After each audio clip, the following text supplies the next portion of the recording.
বনগাঁ বাংলাদেশ সীমান্ত থেকেই জঙ্গি সন্দেহে পাকিস্তানের বাসিন্দায় রানা রৌফকে গ্রেপ্তার করেছে বেঙ্গল এসটিএফ এবং বেঙ্গল এসটিএফ সূত্রে যা খবর বাংলাদেশে পালিয়ে যাওয়ার চেষ্টা করছিল এই রানা রৌফ। এই নিয়ে সজল ঘোষ বিজেপি বিধায়ক কি বলেছে? এরা এজেন্ট, এরা সাব এজেন্ট। আসল যে মেন এজেন্ট, সে এজেন্ট এখন চোখের নিয়ে নাটক করছে, 20 বস্তা নিয়ে গেছে। আমি বলছি এই পুলিশই ছিল 3 মাস আগেও, এই পুলিশই ছিল 4 মাস আগেও। কোনো দিন পশ্চিমবঙ্গের ইতিহাসে গত 15 বছরে 15 বার দেখাতে পারেননি যে অন্য রাজ্যের পুলিশ না এলে পরে এই ধরনের জঙ্গি ধরা পড়েছে, বা যদিও ধরা পড়তো তাহলে ইনপুট থাকতো অন্য রাজ্যের। এই রাজ্যের পুলিশ এই রাজ্যের তদন্ত করে এই রাজ্য থেকে গ্রেপ্তার করছে।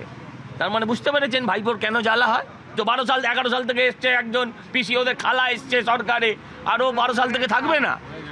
তো মহামুশকিল সবই তো হবে। ওখানে ইজাজ হবে, ওখানে খান হবে, ওখানে হাকিম হবে, এরাই তো হবে, আর কারা হবে? এখনো পর্যন্ত বেঙ্গল এসটিএফ এর কাছে যা খবর রয়েছে যে এই রানা রৌফ পাকিস্তান থেকে নেপাল হয়ে ভারতে প্রবেশ করেছিল, ভারতের যে ডকুমেন্ট অর্থাৎ জাল ডকুমেন্ট তৈরি করেছিল মোহাম্মদ ইজাজের মাধ্যমে। আর মোহাম্মদ ইজাজ সে তপসিয়ায় থাকতো, সেই রানা রৌফকে তপসিয়ায় নিয়ে এসেছিল। আমাদের প্রতিনিধি আবির দত্ত আরো বিস্তারিত জানিয়েছেন, দেখুন। দাঁড়িয়ে রয়েছি তপসিয়া সেকেন্ড লেনে, এবং এই তপসিয়া সেকেন্ড লেনের ঠিক যে বাড়ির নিচে আমি দাঁড়িয়ে আছি, এই বাড়িতেই 1 বছর আগে থাকতো এই মোহাম্মদ আজিজ নামে এক ব্যক্তি। যে মোহাম্মদ আজিজকে তপসিয়া থেকে গ্রেপ্তার করা হয়েছে, তপসিয়া অঞ্চল কিন্তু তিলজনা থানা অঞ্চল, তপসিয়া সেকেন্ড লেন।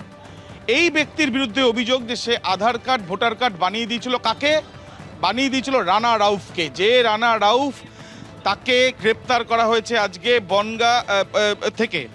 এবং এই যে রানা রাউফ যাকে গ্রেপ্তার করা হয়েছে, তার বিরুদ্ধে অভিযোগ কি? সে হচ্ছে পাকিস্তানের বাসিন্দা, ফেজলাবাদের, এবং 2012 সালে নেপালে সে প্রবেশ করে। ভারত নেপাল সীমান্ত হয়ে সে প্রবেশ করে ভারতবর্ষে, এবং এখানে এসে আর্মিদের বিভিন্ন এস্টাবলিশমেন্ট থেকে আরম্ভ করে মুভমেন্ট, সেখানে ফোর্ট উইলিয়াম রয়েছে এমনটাও জানা যাচ্ছে, এবং তার সাথে সাথে ভারতীয় রেলওয়েতে কর্মরত এরকম বেশ কিছু অফিসারের বিষয়েও কিন্তু তথ্য নেওয়ার সে পরিকল্পনা চালিয়েছে, এবং তার সাথে সাথে ছবিও নিয়েছে। আমরা যেখানে দাঁড়িয়ে আছি, শ্যামল জানা আমার ক্যামেরাম্যান দেখাচ্ছে ছবি। এই বিল্ডিংয়ে সে যে অ্যাড্রেস, সেই অ্যাড্রেসেই কিন্তু তারা ছিল। এবং এই যে রানা রাউ, সে ওয়াহাব আলম, যে ওয়াহাব আলম নামটাই পুরোপুরি ফেক, এমনটাই মনে করছেন তদন্তকারীরা। ওয়াহাব আলম নামে এই অ্যাড্রেসেই তৈরি করা হয়েছিল আধার কার্ড ভোটার কার্ড। আর ইতিমধ্যে যে খবর পাওয়া যাচ্ছে, রানা রৌফ এবং মোহাম্মদ ইজাজ, এদের দুজনেরই 14 দিনের পুলিশ হেফাজতের নির্দেশ দেওয়া হয়েছে। বারাসাত আদালতে আজ তোলা হয়।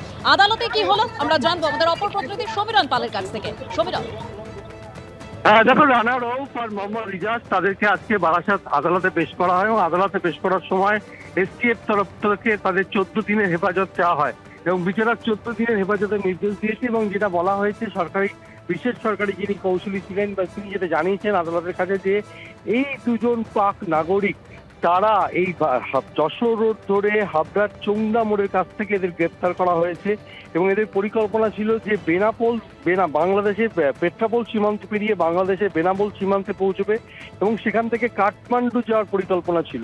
এবং তাদের যে মোবাইল ফোন, সেখান থেকে বেশ কিছু তথ্য তারা ডিলিট করে দিয়েছে, এবং পাকিস্তানের কিছু নথি তাদের কাছে আছে। তার পাশাপাশি ভারতীয় নথি কি করেছে সেটা তদন্ত করে জানা হবে, এমনটাই আদালতের কাছে বলা হয়। তার পাশাপাশি বেশ কিছু চ্যাট, গুরুত্বপূর্ণ চ্যাট তারা ডিলিট করেছে, এবং তারা যে জঙ্গি কার্যকলাপের সঙ্গে যুক্ত এমনটাই সন্দেহ প্রকাশ করা হয়েছে। এই 2 পাক নাগরিক তারা দীর্ঘদিন ধরে এ রাজ্যে ছিল, এবং তারা কোথায় আশ্রয় নিয়েছিল, কারা তাদের পরিচয়পত্র তৈরি করেছিল, এই সমস্ত জিনিস খতিয়ে দেখার জন্য এসটিএফ এর তরফ থেকে নিজেদের হেফাজতে চেয়ে আবেদন জানানো হয় রানা রৌফ এবং মোহাম্মদ ইজাজকে, এবং বিচারক 14 দিনের পুলিশ হেফাজতে নির্দেশ দিয়েছে।